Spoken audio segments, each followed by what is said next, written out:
Hello दोस्तों, मैं उम्मीद करता हूँ कि आप सभी अच्छे होंगे।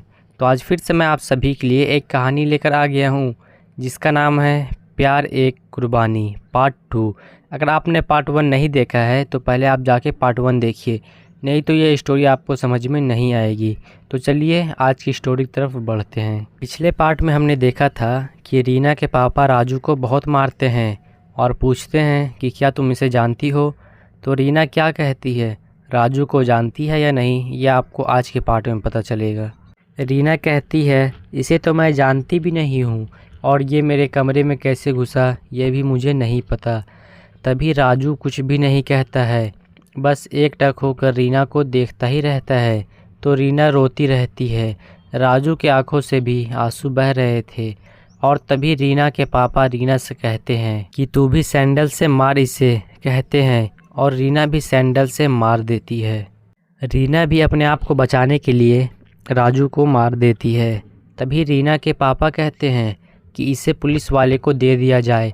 तभी रीना की मम्मी कहती है कि बेटी की कुछ ही दिनों में सगाई है और ये बदनामी हुई तो कहीं लड़के वाले सगाई तोड़ ना दे, कहती है। लेकिन राजू बस चुप ही रहता है और रीना को ही देखता रहता है आंसू भरी निगाहों से।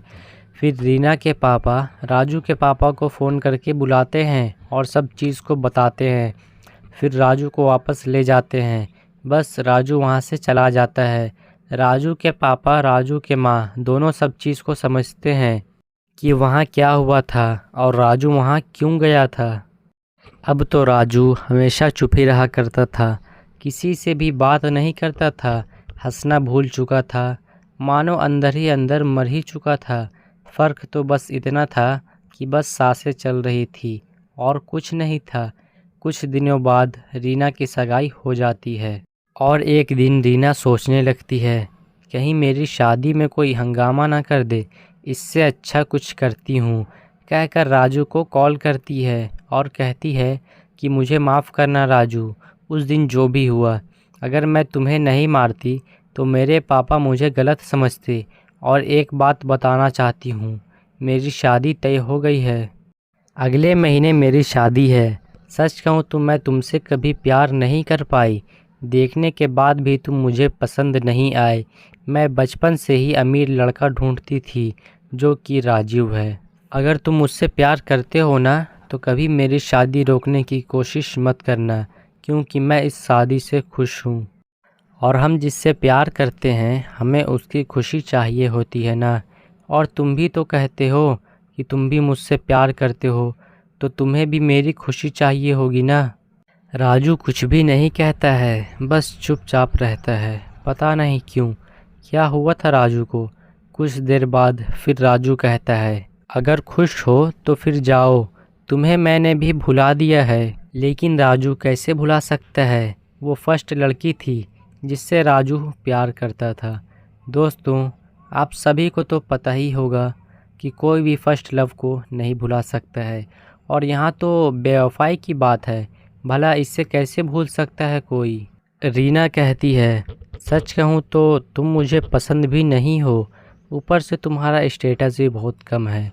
पता नहीं क्यों मैं कैसे बिना देखे तुम्हें पसंद करने लगी, लेकिन प्यार नहीं।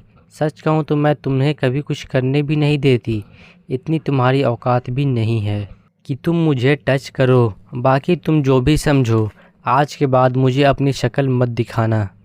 ये कहकर कॉल कट कर देती है। इन सभी बातों को रीना के पापा सुन लेते हैं और रीना को एक थप्पड़ मार देते हैं। तूने किसी लड़के की ज़िंदगी बर्बाद कर दी, कहते हैं। आज मुझे शर्मिंदगी महसूस हो रही है कि तू मेरी बेटी है। मुझे पहले ही समझना चाहिए था कि जब उस लड़के को मारने के बाद भी वो कुछ नहीं बोला, सिर्फ तुझे ही देखे जा रहा था। ये कहकर वहाँ से रीना के पापा चले जाते हैं। लेकिन अगले महीने शादी होने की वजह से बात को दबा दिया जाता है और एक दिन रीना के पापा राजू के घर जाकर राजू से माफ़ी मांगने लगते हैं। कहते हैं कि मुझे माफ़ कर दो बेटा, मुझे मालूम नहीं था कि मेरी बेटी ऐसा कर सकती है। अगर वो एक बार भी कहती कि पापा मुझे उससे प्यार है तो मैं खुद तुम दोनों की शादी करवा देता। उस दिन बिना कोई सोच समझे तुम पे हाथ उठा दिया। राजू कहता है नहीं अंकल, आप मुझसे बड़े हैं, आप माफ़ी मत मांगिए। और रही बात उस दिन की, तो वो कोई भी पिता करता आपकी जगह होता तो। आप बिल्कुल सही किए थे, मुझे आपसे कोई शिकवा गिला नहीं है। रीना के पापा कहते हैं, बेटा मैं कुछ और मांगने आया हूँ, एक बाप के नाते। इतना कहते ही राजू बीच ही में कहने लगता है, मैं समझ गया अंकल, मेरी वजह से शादी में कोई रुकावट नहीं आएगी। और रीना के पापा वापस आ जाते हैं। रीना की शादी में करीबन 15 दिन ही बचे हुए थे और एक दिन अचानक रीना के सीने में दर्द होने लगता है, जिससे रीना घर में ही बेहोश हो गई, जिससे रात में ही एम्बुलेंस को फ़ोन किया गया और हॉस्पिटल ले गए।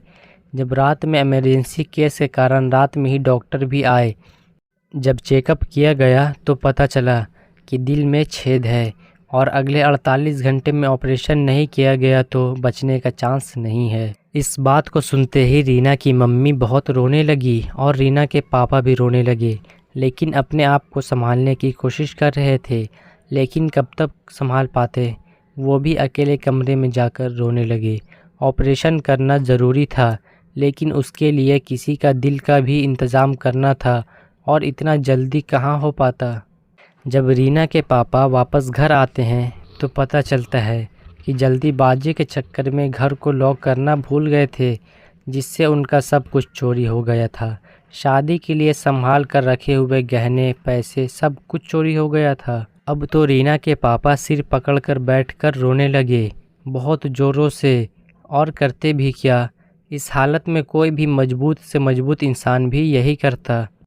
तभी राजीव को याद करते हैं और जैसे ही राजीव को याद करते हैं वैसे ही राजीव के पिताजी का कॉल आता है।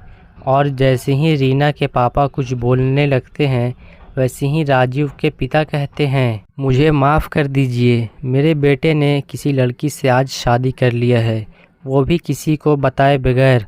अब ये शादी नहीं हो सकती, मुझे माफ़ कर दीजिए। इतना कहकर कॉल कट कर देते हैं। अब तो एक साथ ही 3 मुसीबत आ गई थी। रिश्तेदारों से भी पैसा मांगते हैं, लेकिन कोई भी एक ही रात में कहाँ से लाता। तभी रीना के पापा को राजू का ख्याल आता है, शायद वो कहीं से पैसे की व्यवस्था कर दे।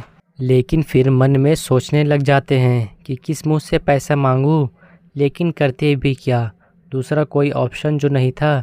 अब तो सुबह ही हो गई थी। जब राजू को कॉल कर रहे थे तो उनकी उंगलियां काँप रही थी, पता नहीं क्यों। जब कॉल किया गया तो राजू सो रहा था, क्योंकि राजू तो अब पूरी तरह से चेंज हो गया था। अब सिगरेट के साथ बियर भी पीने लगा था। देर रात को सोता था और देर से उठता था, मानो अब किसी से कोई भी लेना देना नहीं बचा हो। राजू के लिए सब परेशान रहते थे।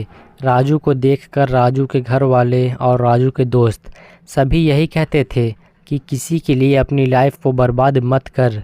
तो आगे क्या होता है, क्या राजू रीना के पापा को पैसा देता है या नहीं, ये आपको कल के पार्ट में पता चलेगा। तब तक के लिए आप हमारे चैनल को सब्सक्राइब कर लीजिए। इसका पार्ट 3 जो कि लास्ट पार्ट है वो कल आएगा। Thank you.